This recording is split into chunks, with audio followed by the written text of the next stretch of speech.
It's Jamie and Paul with Able, a better life every day. So excited. Our first big trip in the RV, it was 21 nights. 21 nights, 3,300 plus miles. So what we're delivering to you today are 5 action steps to take in planning your big RV trip.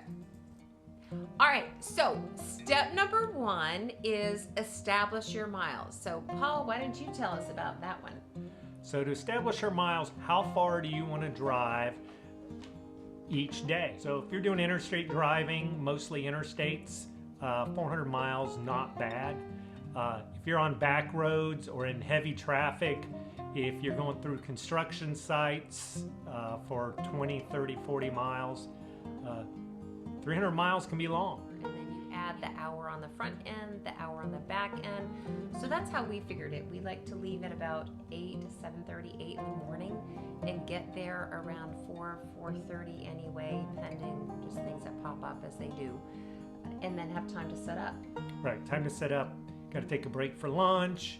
Got to let the dogs out to go pee once or twice. Got to refuel with gas. Yes. So the next part is, after establishing the miles, number 2 is book it. Paul did all of the booking for this trip. I was just finishing up with teaching, so he booked it probably 6 months out in advance. Yeah, 6 months in advance. Looked at a bunch of different spaces. We really picked our end goal first. So where were we going to stay in Maine? That's coming up in a future video. And then we looked, okay, where do we need to go to get there and come back? And Jamie also wanted to visit her relatives. Okay, so after booking it, then one of the biggest things we found is divvying up the responsibility so that each of us have a clear understanding of who's doing what. Driving can be exhausting, so what does that look like? And for Paul and I would say it's 50-50. We take turns driving. 70-30. Really? Who's doing the food, the cooking that night? Who's taking care of the animals if you have animals? Unpacking. Right, set up. How do you when you get unhitched, what are you doing? The other number 4 is energy breaks. Super important because, again, you've got to be really feeling it, feeling good, and it does take a lot out of you to be driving it all day, pending the roads, etc., traffic.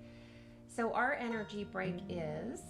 So we get back, we do the basic setups, electrical, water, and then get the vehicle unhitched, get the trailer unhitched, and then we take a little coffee break. Yes, and I love coffee breaks. I just love coffee. It just makes me feel good. Apparently everybody in the whole country loves coffee because you always see it on TV. Our coffee's really good. And we'll sit down and have that coffee and just kind of chill, and immediately we feel energetic to do the rest of the unpacking for the evening, getting the dogs out for a walk, meeting some of our RV neighbors. Yep. And 5 is what we decided we would call details of the road. What are those, Paul? Details of the road. So make sure you've got how are you going to pay tolls if there are any tolls? I did not realize how many tolls were in the Northeast. I knew there were tolls. I just didn't realize how many, and they're still coming in 3 weeks later. But we've got an easy pass, so we have that. We're able to go through everything. What about your maps? Make sure you have your maps, download those so you have them local on your phone in case you get to a place where you can't get a signal. Oh, and how tall are you with air conditioning units? That's right. So make sure you know how tall you are. Yeah, we're just under 10 feet. So we can go under a bridge, it's 10 feet. And you will see a bridge in our videos at times that they're about 10.5 feet. So we knew we were set. All was good. Yep. So the bonus is the meal prepping and the plan. So our advice to you is to plan those meals out in advance so that when you get there at 8 p.m. at night, or there's a mishap, and you know there's going to be, that you already have that meal. You've already decided who's in charge that night for meals. Is it both of us? Is it you? Is it me? And so you don't have any of that stress. So plan your food, and we will be helping more with food as we go because we love to feel good and we love food tasting good. So enjoy this video. This shows the 5 action steps we took, and our trip was so much fun, and we know yours will be too. Thanks for tuning in. Like and subscribe. Bye for now. Okay, our second stop on this trip was Penn Campground, Airstream only campground. I remember driving into that, and it just was so cute with a little Airstream on it. Very forested, green, and Make sure that they have a big sign saying make a wide turn. You need to, because there's a big rock right there covered with ivy and a ditch that you need to get around to make sure your wheels don't go in. I love how it looks like the Zuzu and Angus are waiting for us. And then the really fun part too is you're looking down here going, we didn't know what it looked like. And we had just come from the Airstream Virginia Haven Highlands, which was on top of the mountain. Yep. So now we're in the valley.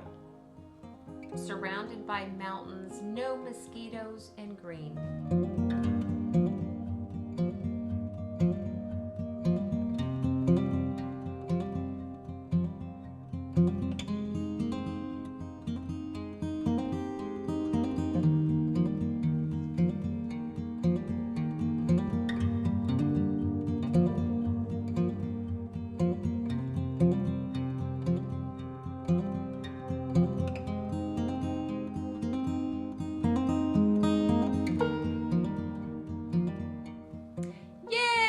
That's us right there in the corner. That parking was a little bit of a nightmare, but another story for another day. But yeah, it was a great big open field, easy to get into and park. And you're seeing some other Airstreamers there that they lease the lots, and they come there for the whole summer, and they were going to start exiting around the second weekend in October. That's correct. Very friendly, invited us out to go to dinner. It was a great stay, and you'll see more in this park as we go.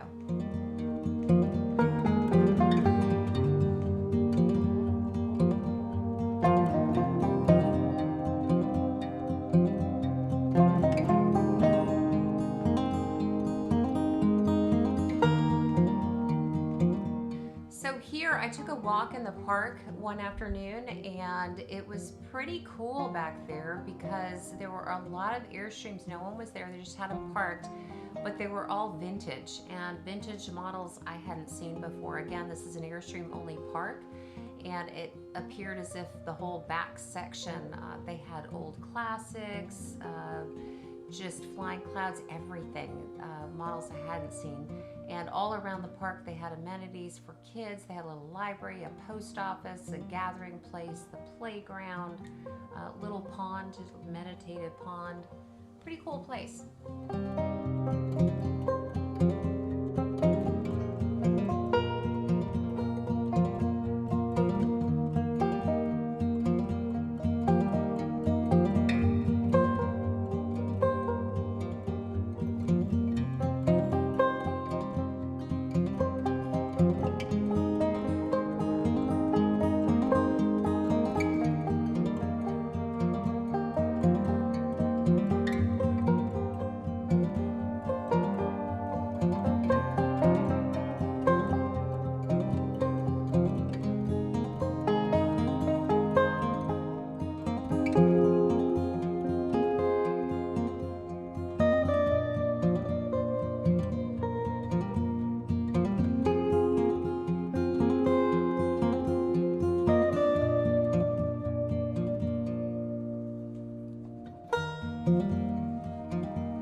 about one of his favorite places here. It was just one big open field, and there was a dog that one of the people who leases there would just kind of let off the leash all the time, and it would come over to our door and bark and run around them, and they didn't like that too much. So they didn't have as much freedom here, because a lot of times we can use the leads and we're in a forested area. And then we headed to Vermont, and oh my God, the roads in Pennsylvania and some of them in New York were crazy. Just a little sample of the bouncy roads. And if you notice that concrete little wall over there too, to the left, sometimes we were surrounded by those on the left and the right, but you did a good job with that. Yep.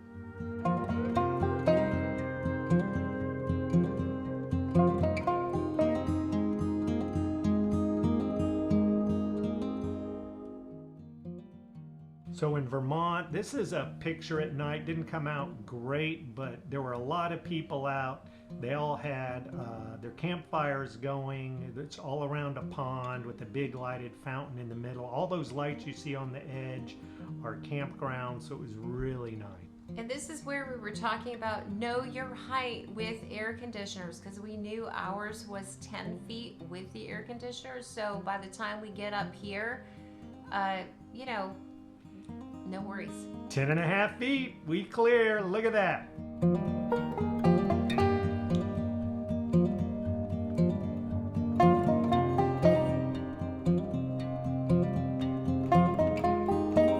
Here's some beautiful pumpkins showing that it's fall. And here we are in Bennington at the Bennington War Memorial. That would be the Revolutionary War Memorial. That was pretty cool. Yeah, it was pretty up there, and they had a lot of old houses around the hill that just had beautiful overlook of the valley.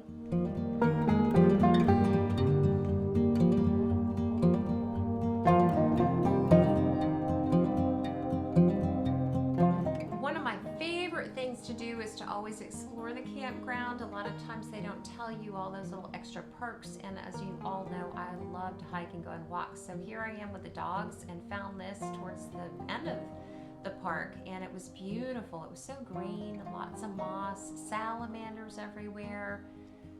Just really a peaceful place. Nobody else was there. The dogs loved it. Right, big stream running through the middle. Yeah, it was probably about I would say a half mile back in there, so it was really, really nice.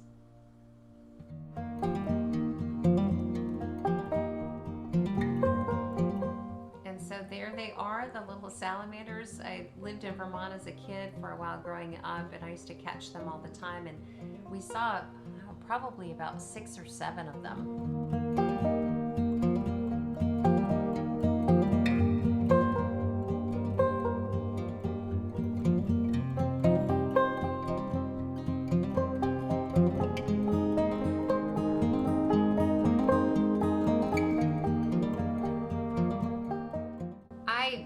This trip exceeded my expectations. I knew we would have fun, but the connections we made with people, everything that we put in place, those 5 action steps, we're gonna use them hands down again. And that's part of the fun. You just never know what you're gonna get. It's like Forrest Gump with a box of chocolates. You just never know what you're gonna get at the end of the day. All right, thanks so much, and we'll talk to you later. Like and subscribe. Thank you, and plan your trip. 5 action steps. Have a great day. Bye-bye.